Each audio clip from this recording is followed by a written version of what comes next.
All right, good morning, everyone. Today we will be talking about another topic, which is the human resource management. We all heard about HR all the time, so today we're going to talk about the human resource management's entire process. Speaking of the human resource management, human resource management basically is including four very important steps. We start with planning first, thinking about how many people that we'll be recruiting, and then we started to attract employees, and then we're going to developing employee and retaining employees. So speaking of this term, human resource management is a very fancy term, right? It was just started in 1980s, right? Human capital is obviously the very important resources to the organization because all the jobs that we need today is they need to be done by people, that by the human beings, right? So human capital is very important. So how we're able to identify the most suitable people that work for the organization, provide training with them, help them grow, and then continue to retain the people is very, very, very important. So for the HRM is including four different steps. As we talk about, we start with the planning first. So we normally have a staged planning for the HR department. So at the beginning of each year, so we have some idea about how many employees will be hired and how many new employees that we will have to recruit. At the same time, as HR managers, you also have to identify the trend of the industry to make sure that we will adjust our plan based on the trends. Right, so this is about the plannings. So we have to conduct some job analysis to see who would like to retain and who would like to hire in the future. And the second step is about attracting employees. Attracting employees including two very important process. It's about recruiting and selecting. Right, recruiting is very, very important. So we would like to recruit the best candidates who who apply for the jobs in the organizations. So we have to think about how could we create a job posting. So where should we disseminate this information to our target audience? And we also need to develop a plan for the interview process. And also we need to think about who will be the one making the final decisions in terms of who should be hired in the organization. So that's the second step. So the third step is we will have to go and develop employees. So after we're recruiting employees, we will have to go and develop him. Right? A lot of time they're just graduate from colleges. They have very limited work experiences. So at the beginning, we will normally provide orientations, help them understand a little bit about the rule and basic requirements and policies in the organizations. And then we provide more training and development, and they help them to continue the growth as employees. And last but not the least is retaining employees. So when the employee stay in an organization for a couple of years, some people might want to leave. Some people might have better opportunity somewhere else. As organization, we want them to stay. So we are using compensation. We enhance the labor relations in order to keep them stay. Hopefully they can stay longer because we don't want to recruit the same position over again every single year because we want to have a stable team that can work help the organization achieve the goal, right? So those are four steps for the HR. For the human resource management, we often has been impacted by some of the policies and rules. So one of the very important rules is called Equal Employment Opportunities. So there was a 1972 amendment to the U.S. Civil Rights Act of 1968. So for the equal employment opportunities, basically they try to prohibit the discrimination in the workplace on the basis of the sex, religions, race or colors, and national origins. So it applies to all the private public organization in the United States if you recruit more than 15 or more employees. Right. So basically, no matter what gender you are, no matter what religions you're coming from, no matter about your colors of race, even where you're from. So we need to provide equal opportunities to them to be selected. In this one, they come with the question is who is a minority? Who has been considered as a minority? So basically, based on the definition, a minority is considered as Hispanics, Asians, African Americans, American Indians, and Alaskan native has been considered as a minorities. So women's, although they may have some disadvantage when they apply for the jobs, but based on this definition, women is not considered as a minorities in the workplace. Right. So that's just about equal employment opportunities. So HR also has been impacted by other laws, right? So we're briefly going to talk about these discriminations regulations, including Equal Pay Act in 1963. So Equal Pay Act is talking about if the men and women are working at the same positions or similar positions, they should be paid equally. So this law is trying to prohibit sex-based discriminations. Right, the second law is about age discriminations in employment in 1967. So basically talking about you cannot discriminate the individuals who are at least 40 years old but less than 70 years old. So if there is a company with more than 20 employees, you cannot force people whose age above 70 years old to retire from their jobs. So for the legal retirement ages has been 65 for many years. Right, it's about age discriminations in the Employment Act. And the Pregnancy Discriminations Act in 1978, basically they talk about you have to treat pregnancy just like any other medical conditions. So they need to enjoy the same benefit and use the leave policies, right? You cannot fire people because they got pregnant, they not be able to perform her jobs. Right.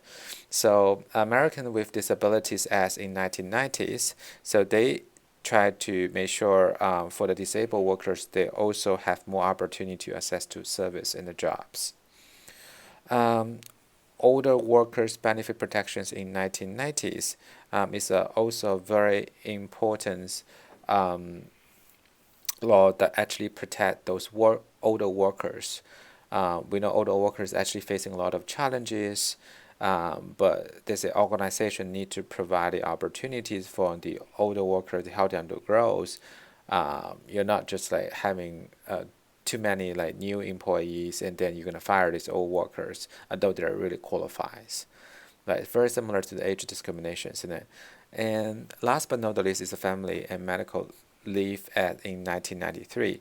So this law is enable the qualified employee to seek a prolonged unpaid leave for family and health related reasons without fear of losing their job. So if your family members are really sick, you really have to go home and take care of them, right? You could have the unpaid leave, but you can still keep your job. So you won't lose your job because of your family members have some medical issues that you cannot perform the job for the organizations, right? So those are all the different legal aspects of human resource management have impacted on how you're going to provide training to the employees and how you're going to manage these human capitals. So we talk about 4 different steps. We start with the second step first, right? Recruiting and selection, which is also the main part for the human resource management.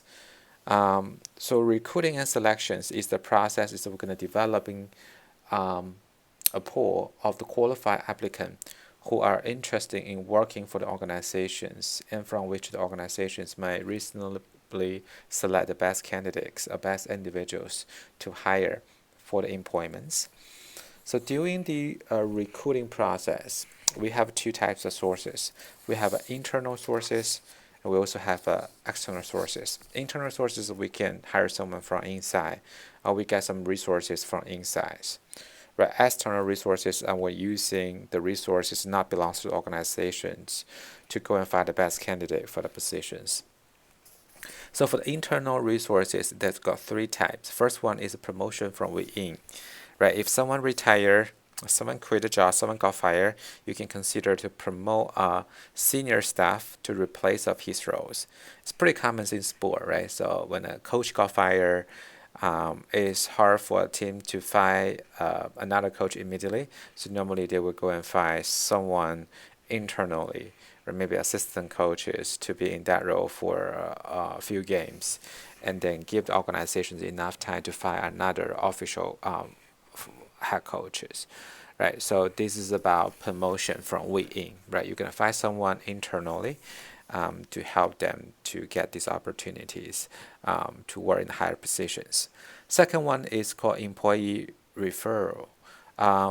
That's talking about when job postings internally, the employee can recommend some of his friends or relatives for these positions, right? They also help these employees, particularly if their spouse also be able to hire by the organizations, can really help you keep this employee stay there longer, right? And the third approach is we're using previous candidates, right? When we create a job last year, there are multiple different people apply for the job. We hire one person, but one person, and you find out it's not suitable for this job. You decided to determine his jobs, and then you're gonna hire someone internally, so who also applied for the position in the past. You can ask them whether they'll be interested to work for you at this moment, right? This is about internal resources. We also have external resources, including four types of method. First one is walk-in. Walk-in is sometimes the good candidate can come to the organization cold without any appointment and ask for a job. When we're going to the restaurant, a retailer will find out they're looking for someone to say, just come here and drop off your resumes and cover letters and requesting interviews, right? That's also common as well. And the second approach you call educational institution. A majority of the university, they offer career planning and placement service to help the students and potential employers. So sometimes employers take advantage of career fair, to have the opportunity to recruit these young talents, college graduate. Sometimes when we're hiring these high profile person, we're using agency. So there are three types of agency. First one is a temporary agency. So normally provide part-time or full-time help in the limit period. So someone just leave for like 6 months, for instance. So we need someone to cover these 6 months things. So we can ask the agency to recommend someone. Second one is the public agencies, and third time is private agencies. So private agencies sometimes will charge a fee for the service. These private agencies also has been considered or been called as headhunter. You may have heard about these terms. So they're specialized in recruiting the managers for those who have a high levels of technology skills, like engineering, computer experts. A lot of time when you're looking for like general managers, for instance, if looking for a CEO, possibly you would like to using the private employment agencies. They may have the resources to contact help you to get the best person you would need. And last but not the least is advertising, which is the most common one, right? So we're gonna advertise this job on the websites like Indeed.com and through association or through on our official websites, and people can apply for the job online, and then we can select the best candidate for the interviews. For the internal and external recruitment, we also have the benefit and problems. So for the internal recruitment, the benefit less expensive, pretty knowledgeable about the organization because they've been working here for a very long period of time, so they know about what to expect. And also you can motivate internal staff, right? You got chance to be promoted, you got higher salaries, your hard work has been recognized by the managers, so it's so crucial for them.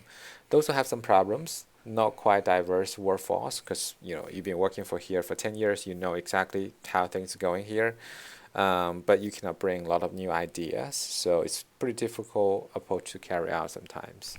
For the external recruiting, right? Those have some benefit and problems. Benefits including you can bring a lot of new idea, like you work for different organizations in the past. When you come into the new organizations, you can bring in so many experiences from other workplaces to the new jobs. So that's actually can bring a lot of great ideas. You can also bring more substantial changes because you don't know much about the organization, so you possibly have more, I would say, you're brave enough to make a big change to organizations. But also have some problem associated with the external recruitings.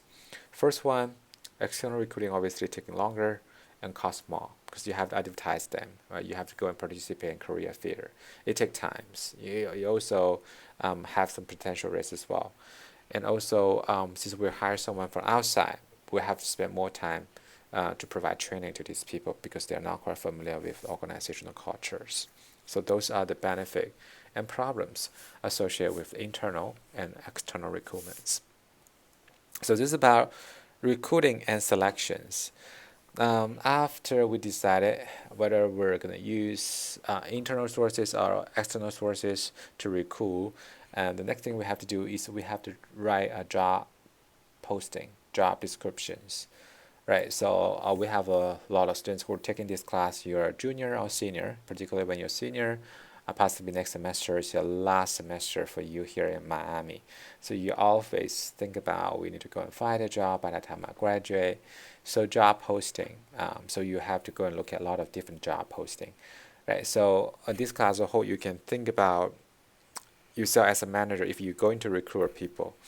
How you're gonna write this job posting. So the common job posting normally will include like a job title, and then you have some like a responsibility and qualifications. Like job title is talking about hey what this job is about, and what the position it is hierarchical organizations. What's the salary range? Sometimes we also indicate a little bit about compensation package as well. And also we're going to talk about the responsibilities, what this person have to do on a daily basis, so what their duties are, what their tasks they have to complete. Basically when you're going to apply for the job, responsibility and duty is a big part for you to look at, right? This is something that you will be doing if you got hired. So when you're writing a resume cover letter, make sure that your resume cover letter touch base on those duties that has been mentioned here. Right, qualification, right? Normally we're using qualification to eliminate those people who are not qualified for this job. So this qualification could include your knowledges, abilities, requirements for the position, maybe including about the educations. So are you looking for someone who just graduated from university, or you need someone who have a master degree, a PhD degree, right? Do you require this person to have some previous work experiences? Like for instance, if you're looking for manager jobs, you definitely expect someone who had some similar experience before, right? Then they're more likely to contribute more to the organizations, right? You don't want to recruit someone who just graduated from college to be a manager of the organizations, right? Unless this candidate has a lot of work experience in the past, right? So you also think about whether do you require any of the other skills and software. So if you're looking for social media coordinators, you possibly would need these people know how to use social media, right? You possibly would need these people know how to use in graphic design tools, right? Like Photoshop and other stuff, right? So those are required skills and softwares. Is also a part of the qualification. So here I'll give you an example. Is our athletic department was recruiting the director of the men's basketball operations. You can click the link here, and then you'll be able to see, what the requirement and how they describe about its positions, and what kind of duty these people would have to complete if they want to apply for this position. What will be the basic qualification for this role? So you have better idea. So this is a pretty good example and very clear, and I think it's very easy for you to follow. So if you're going to apply for the job, you have to go and think about it, right? How you be able to write your resume and cover letters. That actually related to this job. descriptions. And when we're done with the writing a job descriptions, we go into a selection process. So selection process including 5 things. The first thing is the informal preliminary evaluations, right? So you might have 100 people apply for the jobs, right? You're gonna look at you give them the time, right? You say the deadline is Sunday, so they were gonna apply for the job before the deadline. And then you're going to review this resume and cover letters. Sometimes you also have to review some other applicant other materials, right? So maybe 100 people apply for the job. You're only looking for 1 people, so you're not going to interview every single person, right? You're going to eliminate those least qualified people, and then you're going to also going to bring in possibly 10 people for the job phone interview. So going to the interview process, right? Interview, a different organization, different, right? You may have a 2 round, 3 rounds interview. But first round is that they help you to narrow down these candidates, right? So, and then you might also have a face-to-face interview later on. And when you done with the interview, basically know who will be more likely to be a good fit for this position. So you're gonna offer him this position. Before you offer him this position, you would like to do a reference check as well. So go and reach out to his reference to see whether there's any red flag that will prevent you from recruiting him. So when this person, before he said yes to you, so they may also going through the negotiation process, ask for more things from you. Right, so this is the selection process. We're going to be mainly focusing on interview. Interview is a process we narrow down the search for the employees by assessing every candidate's communication skills, seeing whether the supervisor and other co-workers are comfortable with each other, and also learning more about these applicants. When you are managers, there are so many people applying for the jobs. Right, a resume is the first opportunity for you to get to know these applicants. But it's also possible some people have a perfect resumes, has pretty good organizational skills or written communication skills, but has poor oral communication skills. So having the interview is giving you the opportunity to get to know more about each of the applicants who apply for this position, and also help you to make the decision who is the best fit to this job that you're creating. Right. So normally what we do is that we review the job descriptions first. You plan what type of interview do you want to have, and this develops some of the question for all the candidates, and then develop question for each of the candidate. So you based on the jobs. So if you're looking for social media coordinators, so what kind of thing do you expect these people to know, right? You plan what times the interview do you want to have. Do you want to have phone interview or Skype interview? So phone interview, Skype interview are very different, right? Phone interview for the employee's perspective is so hard for you to has the direct feedback from your interviewer because you cannot see their face. So it could be challenging. But for the Skype interview, you'll be able to see the feedback from your interviewers, right? So the strategy for you to prepare for the Skype interview and the phone interview also a little difference, right? So sometimes you will provide some standard question. Then you would like to ask every candidate who apply for this job to like to know whether they have the knowledge about it or not. You also have to develop question for each of the candidate because every candidate coming from a very different background, have different education background, have different experiences. You possibly want to know more about those unique things and help you to understand this interviewee better. So in terms of interview questions, this is actually a pretty important part for today's class because this is related to the online discussion that you have to work on. So you have to create interview questions, right? So most of the time we have 3 types of interview question. First type of interview questions about background related questions. Hey, you want to know, hey, where did you go to college? Before this job, where did you work? What was your main responsibilities?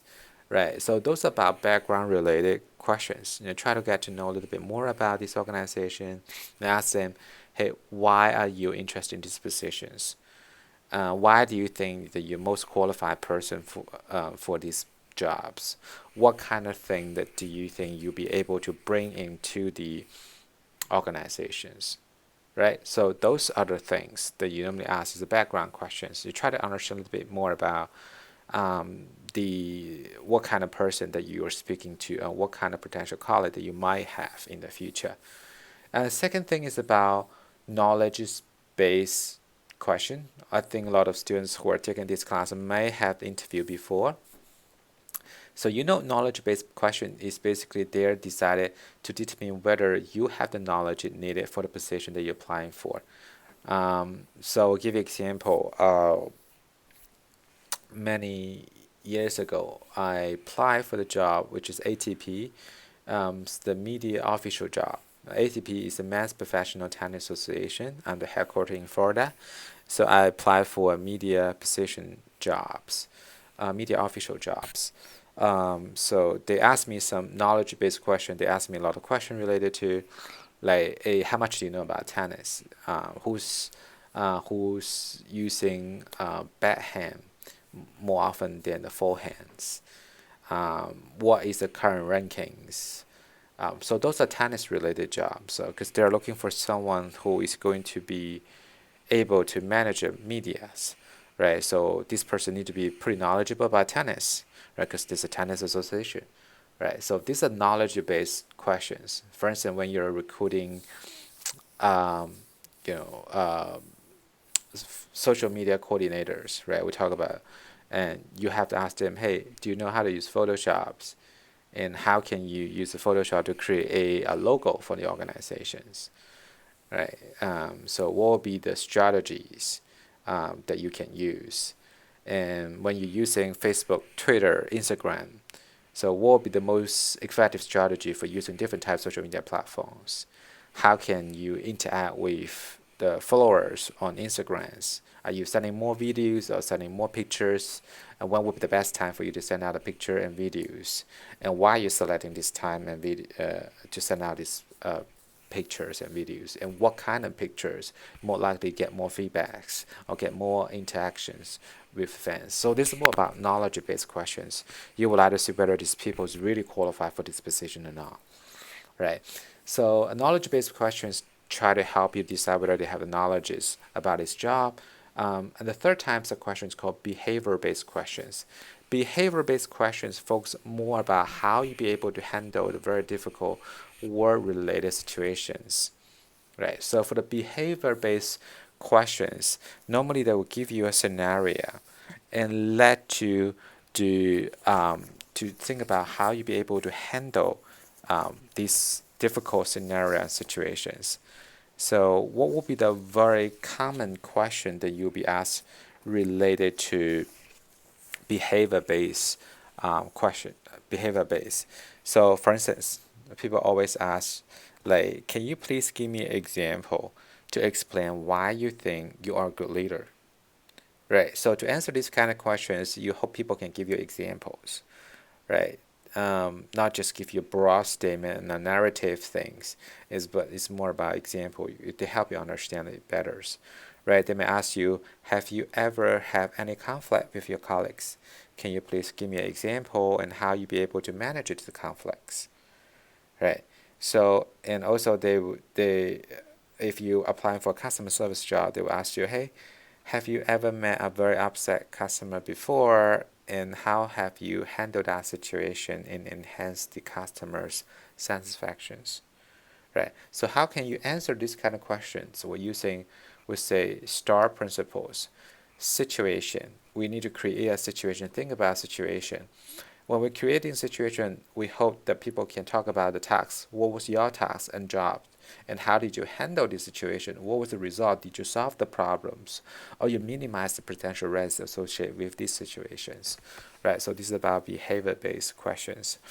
So we have a student who just got a job with one professional sports team in Detroit.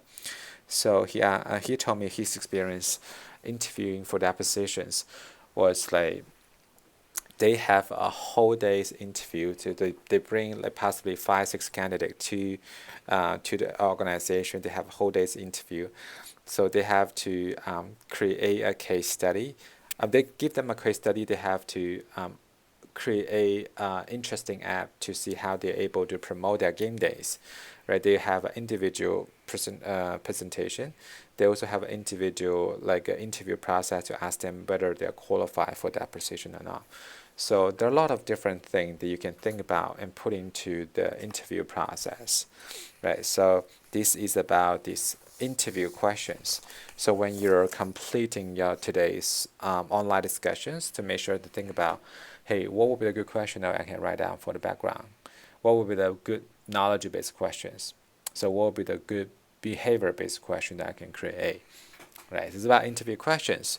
When doing the interview process, also very important, we try to avoid ask some of, we say, illegal interview question, or this is the red flag questions.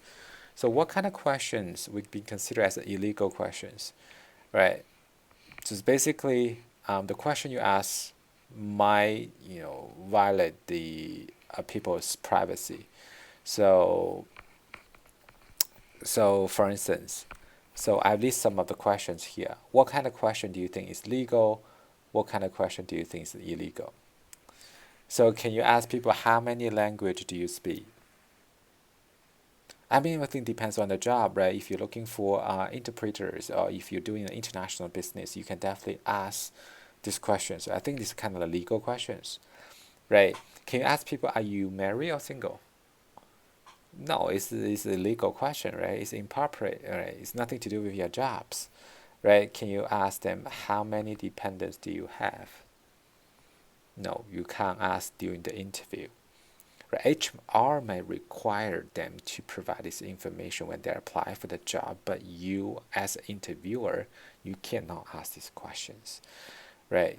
Can you ask them, have you been arrested for stealing on the jobs? Again, this is not a question you need to ask during the interview. This may be the question HR, when they're getting some basic background information, they would do it, right? You ask them, do you own your own car? Right. So if this job is related to, people have to transport, involved with the transportation, they may have to ask this question. But technically, this is also illegal questions too. Right. Can you ask them, do you have any form of disability? No, you cannot ask them this question. We talked about it previously. We have equal opportunities to provide to every applicants. Right. So last question, can you ask them, can you prove that you are legally eligible to work? Can you ask this question? Think about it. The answer is yes. This is not an illegal question. It's a legal question because you want to recruit a person who's able to work here in the United States. Otherwise, they will put your organization into troubles. Right? So this is the legal question that you can ask. They will protect yourself. Right? This is about legal and illegal questions. And last thing I want to talk a little bit about is a red flag question. I have a quick summary, right? So this will be the question you cannot ask, like anything about their ages. How old are you? Are you 20? Are you 40? Or ask them about their gender. You can't ask them religions and colors, place of birth, marriage status. You cannot ask them like, are you divorced or something like this kind of silly questions, right? You cannot ask too many about personal questions about personal life. You can ask them, hey, what is your hobby, right? What do you normally would do when you have some free times? But you cannot ask a lot of like detailed family related questions. Sexual oriented obviously is an improper question for you to ask, right? So those are red flag questions. Okay, so this is part about how we are able to recruit employees. So the next part of the lecture, so today we're going to talk about how we're able to develop employee and also retain an employees.